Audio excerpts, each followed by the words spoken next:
Vou bater um papo agora com Isaac Albagli, ex-secretário de Planejamento e Infraestrutura aqui de Ilhéus. Isaac escreveu um artigo, está publicado lá no Política Livre, foi publicado ontem também no Tabuleiro, falando sobre uma possível alteração na bitola da ferrovia, e isso poderia interferir diretamente no Porto Sul de Ilhéus, na ferrovia, na FIO, nas cargas. Quero entender um pouco mais sobre isso. Eu faço questão de trazer esses assuntos porque quanto mais a gente discutir, quanto mais a gente falar, a gente vai levar informação para as pessoas, para que as pessoas sejam informadas exatamente e possam discutir com base, discutir no barzinho, discutir no grupo de WhatsApp, discutir dentro do ônibus, discutir os assuntos da cidade, para não ficar pegando assunto solto, né, e falando bobagem. Querido Isaac, satisfação ter você no programa, tudo bem, irmão? Tudo bem, Vila, bom dia, ouvintes do Tabuleiro. Um prazer grande, Vila, estar novamente aqui com você. E sempre, né, falando sobre assuntos que interessam a cidade. Eu não me desgrudo, né? Eu não ocupo mais cargo de confiança, estou cuidando de minha vida, não ocupo cargo público, mas estou sempre atento às coisas de Ilhéus, porque é importante que a gente fique ligado, né, e não deixe certas coisas acontecerem que muita gente não está vendo. Às vezes a coisa está no subterrâneo, se tratando aqui e ali, e depois quando vê não dá mais tempo. E aí foi um prejuízo. Perfeitamente. O seu artigo, você fala de um artigo também que foi escrito por um dos diretores da CEI em Salvador, né? E ele fala lá de uma possível mudança da bitola da ferrovia, da FCA. Ferrovia Centro-Atlântica. Isso quer dizer o que exatamente? Que tipo de prejuízo isso pode trazer para a FIO, para o Porto Sul, caso isso venha a ser efetivado? Ok, Vila. É realmente um assunto que pode parecer complexo, né? Eu vou tentar aqui didaticamente explicar como funciona, né? Esse risco que está se ocorrendo. A FIOL, né, ela vem de lá do oeste da Bahia, do oeste do Brasil. Ela entronca na ferrovia Norte-Sul. Sim. Né? Agora o traçado é no município de Mara Rosa, que fica em Goiás. E de Mara Rosa ela segue em direção ao oeste, pegando a ferrovia Centro-Oeste. E aí vai sair lá em Lucas do Rio Verde e segue lá para aquela região de Mato Grosso e vai até...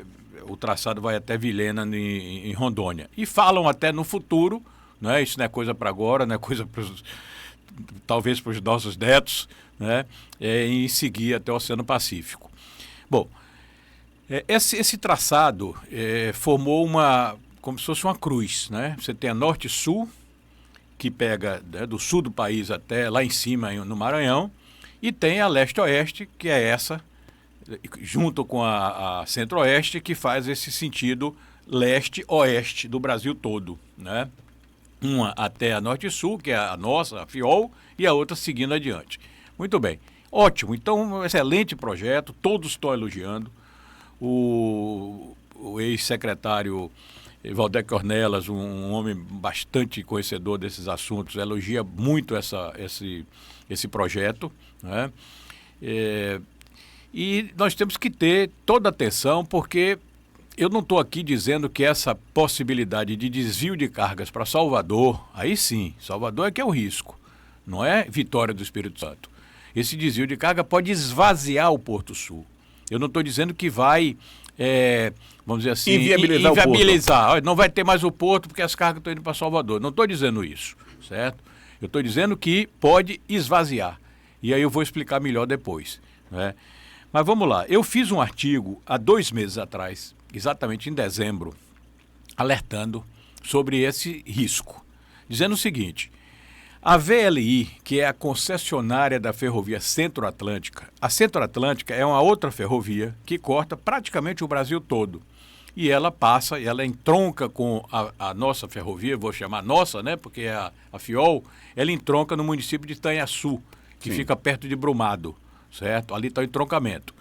Bom, Então, a Ferrovia Centro-Atlântica, ela usa a bitola métrica, ou seja, os trens eles andam num trilho que tem uma distância de um trilho para o outro de 1 metro, certo? E está aí, rolando há anos e muitos anos. A VLI é a concessionária dessa Ferrovia Centro-Atlântica. A VLI é de uma empresa multinacional, uma empresa do Canadá, que tem a maioria, quase 70% das ações, e aí tem participação também da Vale do Rio Doce, participação do BNDES e de outras empresas menores, né? Bom, eles então, agora, o primeiro artigo de dezembro, eu mostrava o seguinte, que tinha um risco, né, da VLI querer mudar a bitola dessa Ferrovia Centro-Atlântica, nessa linha, nesse sentido, de Itanhaçu até Salvador, colocar ela com a bitola larga, que é 1,60 m, que é a mesma bitola da FIOL, veja bem. Sim. E aí as cargas serem desviadas para Salvador. Pode ocorrer. Por quê? Para viabilizar financeiramente a VLI, certo? Por quê? Porque é um trecho que é pouco explorado. Existe a ferrovia, mas ele é pouco explorado. A ferrovia ela vem de lá de trás, ela passa por Minas Gerais, ela vem de longe, né? Ela vem de longe, né? E eles têm, a maioria das concessões de ferrovia no Brasil, quem detém é a VLI, é essa empresa, a VLI, né? Então eles pegam esse trechinho aqui, olha, vamos aproveitar que está vindo carga aí do oeste e vamos jogar aqui para Salvador nesse trecho, para viabilizar a minha ferrovia, certo? E isso, o risco é o quê? Que o porto lá está pronto, o porto de Aratu tem calado suficiente, tem volume de navios para cima e para baixo, quer dizer, um volume grande de navios, então você tem opções, né, de transporte que seria muito maior do que o Porto Sul, né?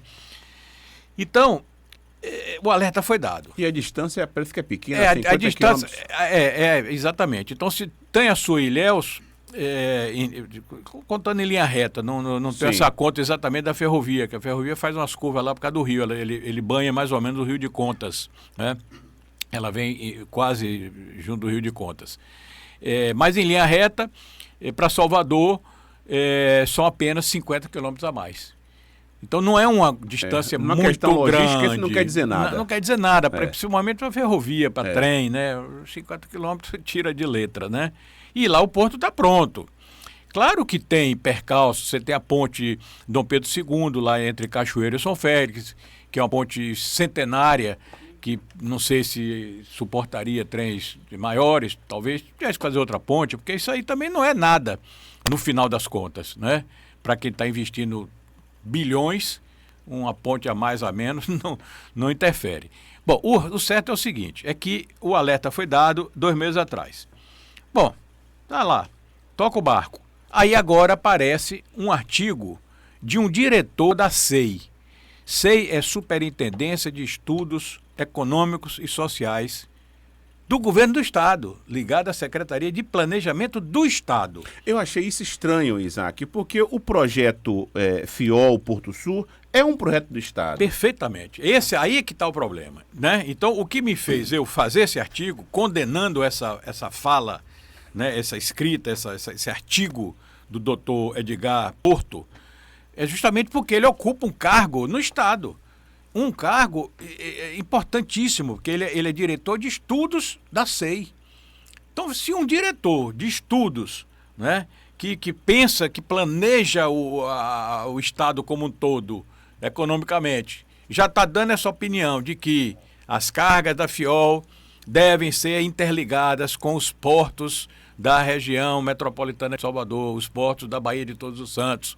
Então ele já está jogando aquilo que eu previa 2 meses atrás, certo? Mas se fosse uma conversa aqui e ali, num evento, num não sei o quê, mas é um ocupante de cargo de confiança do governo do Estado. Então, se ele faz esse artigo já dizendo isso, pronto, aí mostra que eu tinha razão. Mostra que eu tinha razão. Então, o alerta, mais ainda, está sendo dado agora. E eu acho que a SEI devia se pronunciar oficialmente, dizendo se essa opinião, essa sugestão, ou seja lá o que for, é da SEI mesmo ou é só pessoal do diretor. Tem que saber isso. Por quê? Porque, como você acabou de dizer, o Porto Sul é um projeto que é original do governo do estado. Depois ele entrou, claro, com a iniciativa privada através da BAMIM. Mas ele, originalmente, tudo foi concebido no governo de Jacques Wagner, que eu considero o pai do Porto Sul, certo? E agora um ocupante de cargo do próprio governo do estado já jogando contra. Não é que o Porto venha deixar de acontecer. Vai dizer para Salvador e não vai ter mais Porto Sul. Não estou dizendo isso. Porto Sul é irreversível. Porque você não tem como conceber, você já vinha com a ferrovia sendo construída, né? Tem vários trechos que já estão praticamente prontos, né? E no fim você não tem o porto. Não tem lógica, não tem né? sentido. Não tem sentido. Então a carga vai fazer o quê? Vai fazer um túnel para a Europa? Então tem lógica, né? Então, se a BAMIM não construir, alguma grande empresa que adquirir vai construir. A BAMIM está com dificuldade financeira explícita. Aí você tem vários grupos interessados. Você tem a Vale do Rio Doce, que se comprar, ótimo, porque ela tem bala na agulha, né? Eu vi que a Brasil Iron ofereceu também. A Iron Brasil, exatamente. É uma empresa inglesa, britânica, que é forte. Mundialmente ela é muito forte, né? E seria interessantíssimo, qualquer uma das duas. Não importa que seja a Vale ou que se for a Brasil Iron, o Iron, né? Bom, então voltando, né? Aí o risco, né, não está em deixar de acontecer o Porto Sul. Porto Sul, como digo, é irreversível. Ele não tem como não acontecer. Ele vai acontecer, né? Agora, esvaziar o porto é ruim. Porque o porto não é só pegar o minério de Caetité, da BAMIM, e jogar no porto e exportar. Não é só isso, não. Você tem uma atração de empresas, de indústrias. Pode ser uma siderúrgica, pode ser várias outras empresas, tipos de empresas, de indústrias, que virão para o Porto Sul, para o entorno do Porto Sul, né? Na retroárea do porto. Sim. Pode viabilizar a ZPE futuramente, que até hoje ela não andou, tem 30 anos essa brincadeira, né? Mas ela pode acontecer na medida que você tem um porto competitivo, né? Hoje tem só 2 EPS funcionando no Brasil. Uma é no Acre e outra no Ceará. Ceará, inclusive, tem uma siderúrgica dentro da ZPE, né?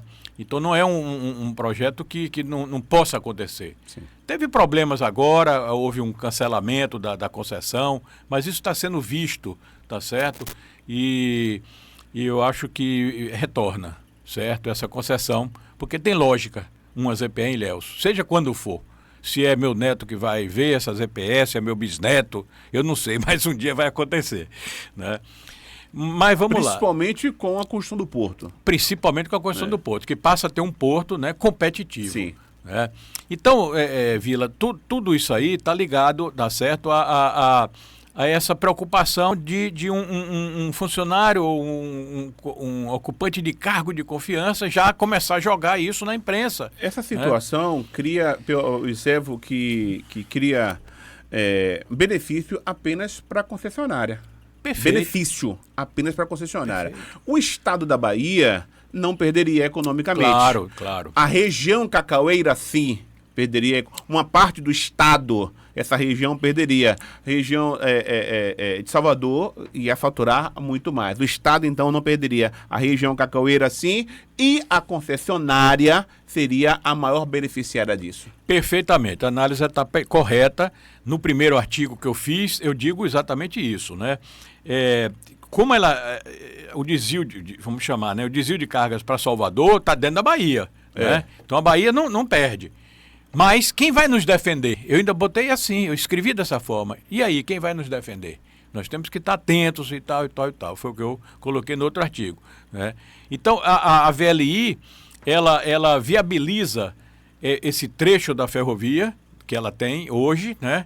Que passa ali por vários municípios, entra naquela região de Mata de São João, sei lá, por ali, Candeias, Cachoeira, São Félix, até chegar no Porto de Aratu, né? Até chegar em Salvador, ela chega em Salvador, né? Então, é uma ferrovia que eles consideram deficitária. Mas isso ocorre. é deficitário nesse trecho, mas é superavitário em outros trechos, porque a ferrovia Centro-Atlântica, que é essa ferrovia, que a VLI é a concessionária, né, ela corta o Brasil praticamente todo e tem muitos trechos viáveis. É como uma concessão de ônibus. Você tem uma linha Ilhéus, sei lá, Carobeira, deficitário, porque só entra 4, 5 pessoas em cada viagem. Bom, mas você tem Centro Conquista. Você tem o Centro Conquista. Centro de Otônio Vilela. Pronto, que justifica, né? Que lota os olhos, vai entupido. Então, há uma compensação, né? Mas não, eles querem o quê? Que tudo dê lucro, de ponta a ponta. É o capitalismo. É o capitalismo. Agora, nós aqui temos que estar atentos a isso e brigar. Agora, Isaac, você colocou quem vai nos defender. É um projeto que iniciou no governo de Jacques Wagner, hoje senador da República. Você acredita que o senador Wagner, que o ministro Rui Costa já tem um conhecimento disso? Olha, eu não tenho certeza. Wagner, sim, porque o artigo eu mandei para ele e ele respondeu, certo? Ele respondeu. Ele leu o artigo. Então ele está ciente, né? Está ciente desse risco. Pode ser que lá nas conversas deles, né, do governo do Estado, isso não vai acontecer nunca. Mas não sei. Eu não sei. Nunca, quando? Quando é esse nunca? Esse nunca vai até quando? Né? Esse nunca vai até quando? Se não vai acontecer, então não é bom que um dos seus diretores toque nesse assunto. Perfeito, alertando essa possibilidade, né? Quicando a bola, como diz assim, quicando a bola para a própria... Porque agora, o que é que a VLI quer? A VLI está querendo a renovação dessa concessão. Eles querem antecipar a renovação. Porque a concessão da Ferrovia Centro-Atlântica só vence em 2027. Então eles querem fazer agora. Por que eu não sei? Porque é uma coisa meio sem lógica, né? Antecipar com a renovação. Porque espera 2027 e renova, se for o caso, né? Mas eles querem antecipar. Bom, aí é que a ANTT, certo?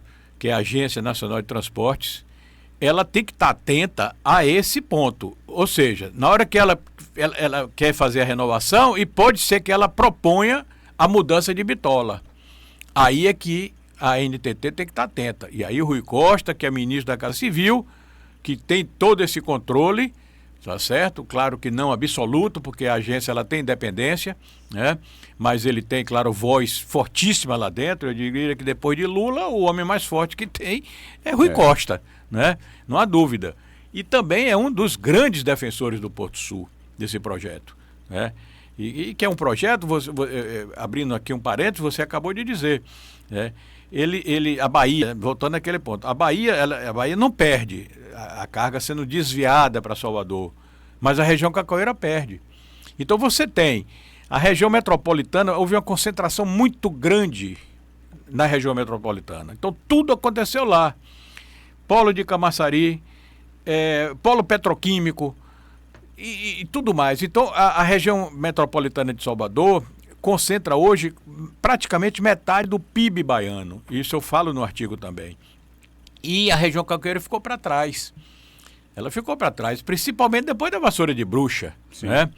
Principalmente, mesmo agora com o sorrimento do cacau, que a gente espera que ele venha acontecer, né? Mesmo assim, ela ficou para trás em termos industriais. Ela ficou para trás. E a gente sabe que a indústria gera emprego, gera renda, é importante, né, a industrialização.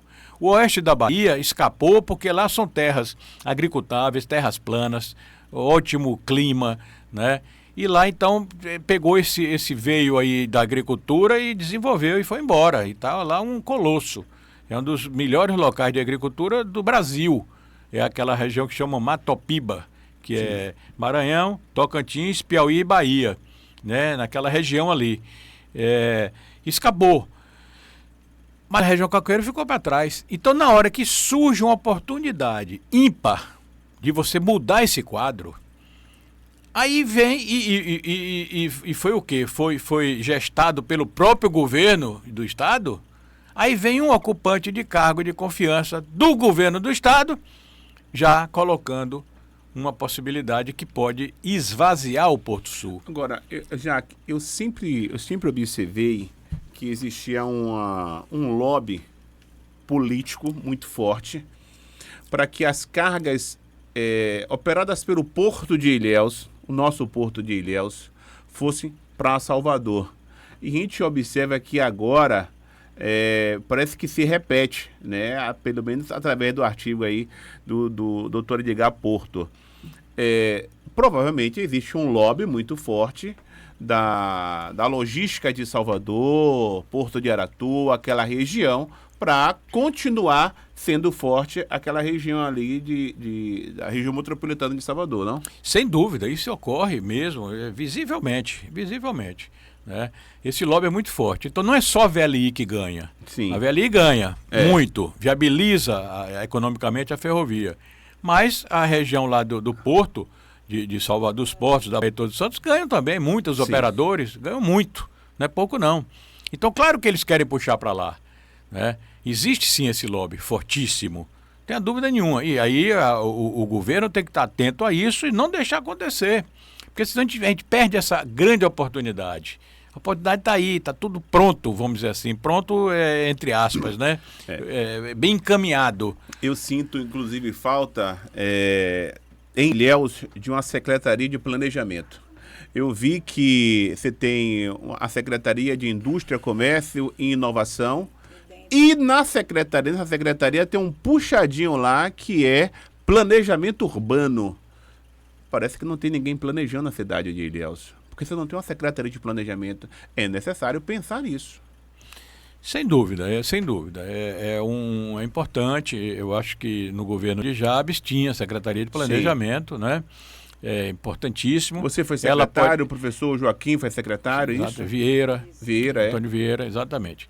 Então, ela pode ser unificada, o planejamento econômico com o planejamento urbano, pode até ser, porque é planejamento, né? Aí você pode ter setores, né, de cada lado. Mas o município não tem a secretaria. Hoje não tem. Hoje está dentro de exatamente, hoje ela não tem secretaria. Mas isso é uma coisa, o governo de Valderio, que está indo bem, na minha opinião, tem tempo para poder rever essas coisas, né? Eu acho começar agora para o ano que vem só, Isaac. É isso, mas pode se rever, né? Não, uma secretaria ela pode ser feita no próprio ano, não há problema. Se mandar para a Câmara uma reforma administrativa, criando a secretaria ou desmembrando uma secretaria da outra, né? Pode tranquilamente, você remaneja o orçamento, isso aí não é problema nenhum, né? Até porque o orçamento vai ser tirado de algum lugar. Se você desmembra, então parte daquele orçamento daquela secretaria que hoje está lá, já com o seu orçamento, parte vai para o planejamento, se for o caso, tá certo? Eu não estou aqui dizendo que ele deve fazer isso ou não. E eu acho que é importante ter. Claro. É importante. Ainda mais para Ilhéus, desse crescimento que Ilhéus tem, né? Exatamente. Tem que ter, né?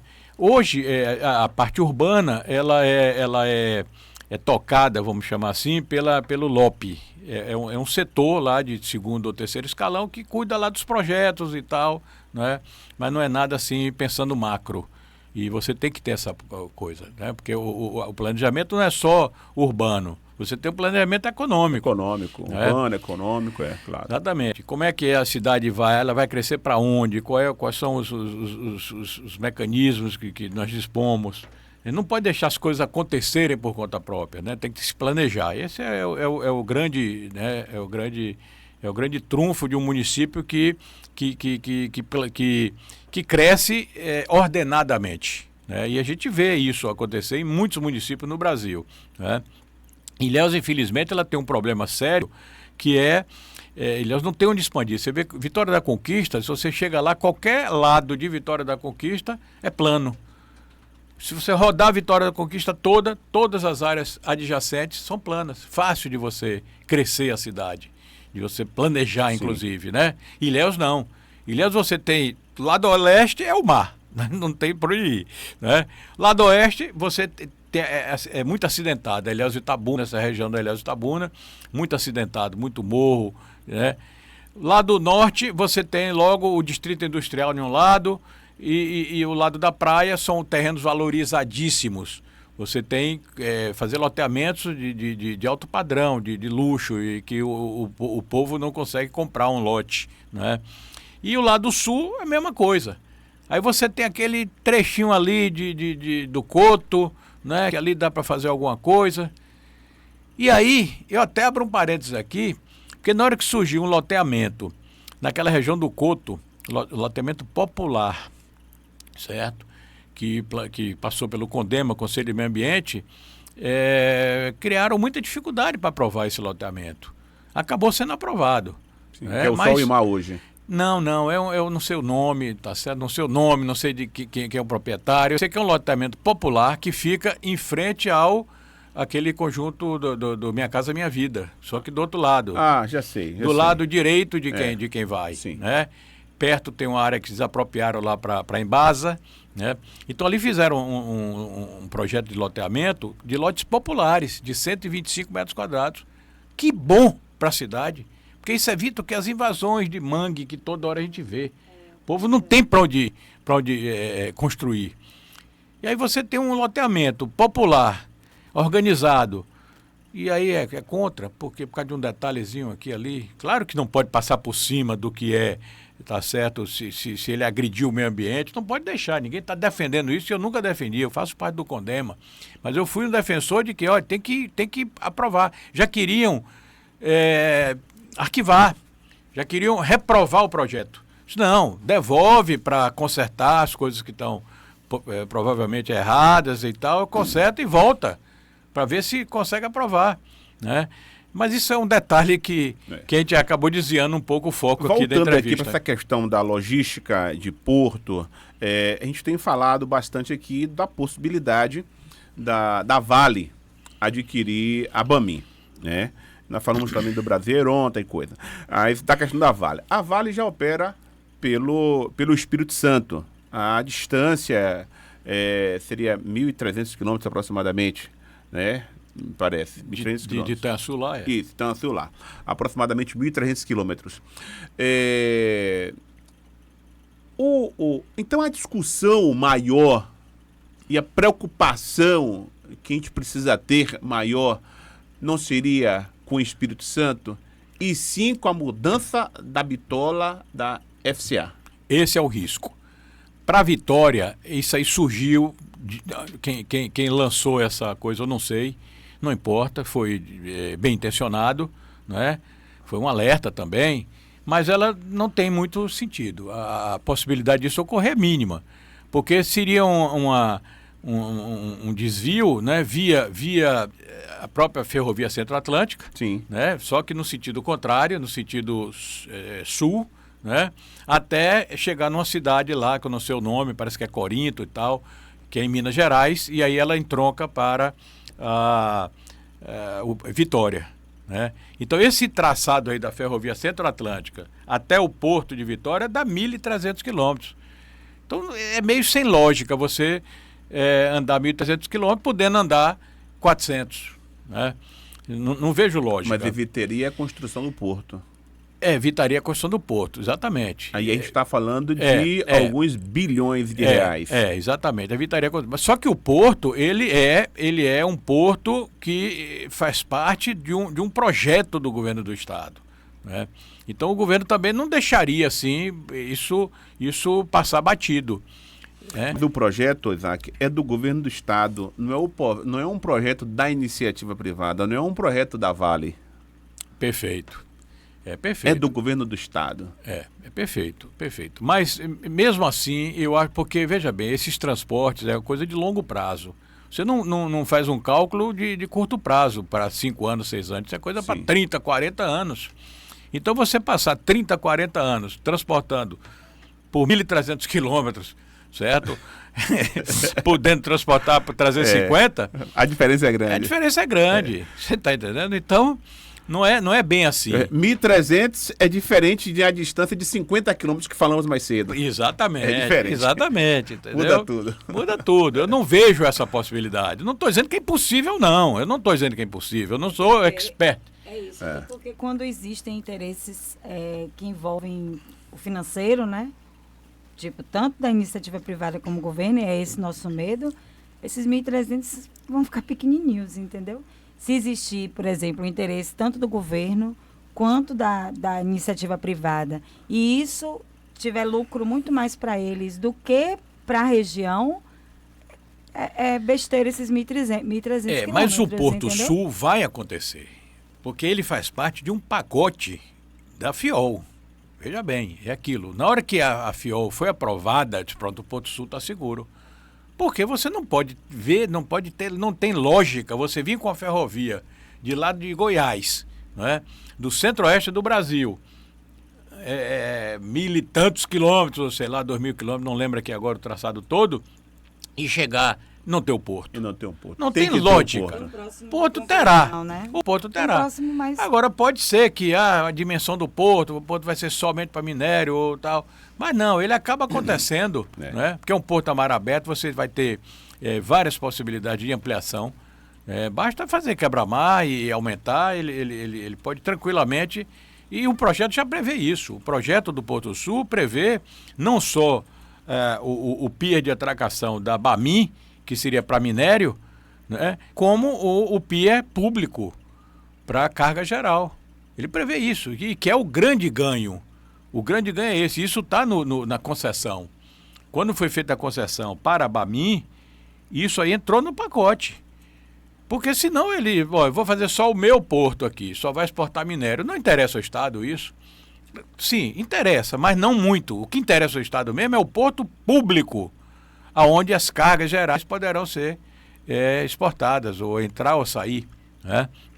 E você tem também entrada, porque aí você vai para o centro-oeste do Brasil, né? Então muita coisa aí pode entrar pelo Porto Sul, não só sair, não só exportação, importação também, né? Então o porto, eu não vejo como não ter o porto. O porto é irreversível, né? É por isso que eu acho que difícil essa coisa de Vitória, né? Sim. Eu acho difícil.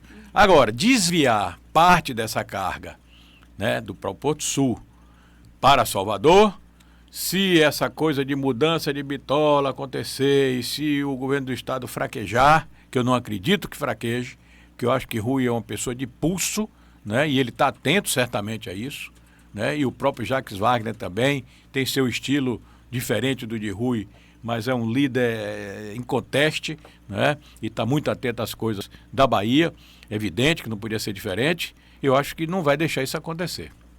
Isaac, muito obrigado, hein, pelos seus esclarecimentos aqui no programa. Foi bastante enriquecedor. A gente passou a ter, a partir de agora, mais informações sobre isso. A população vai poder discutir, vai poder falar mais. Os vereadores vão poder discutir também isso na Câmara. Os deputados vão poder tratar desse assunto com mais riqueza de detalhes. Quanto mais pessoas falando disso, eu entendo que é muito melhor para o nosso crescimento. Muito obrigado, hein? Eu que agradeço, Vila, de ter dado essa oportunidade, né, de esclarecer melhor. Porque uma coisa é um artigo, né, que você escreve ali, você tem limitações, inclusive de espaço, né? Você chega num ponto, o artigo não pode ser tão grande, não. Então tem detalhes que a gente aqui numa entrevista, a gente fala e esclarece melhor, né? Então, muito boa, eu gostei de você ter me chamado para poder colocar esses detalhes que muitas vezes a pessoa, mesmo lendo o artigo, confunde um pouco, porque tem hora que a gente não tem como explicar detalhadamente como é que funciona. A pessoa lê aquilo ali, mas geograficamente ele não entende como é que está esse traçado da ferrovia, essa tal da cruz que vem de lá de Vilhena, em Rondônia, até o Porto Sul em Ilhéus, e a outra norte-sul que pega no sentido norte-sul do Brasil todo, né? Então as pessoas às vezes não entendem isso, né? E é natural, porque não é o dia a dia, né, do público geral, né? E aqui numa entrevista dessa é mais fácil, né? É mais fácil a gente explicar. Então, muito obrigado, viu, pelo espaço. E bom dia para todos, um abraço e bom resto de semana. Forte abraço para ti, um papo com Isaac Elbagli, ex-secretário de Planejamento do município de Ilhéus. Neto, um papoio agora, um papoio, daqui a pouco a gente retorna. Estamos apresentando O Tabuleiro, jornalismo verdade.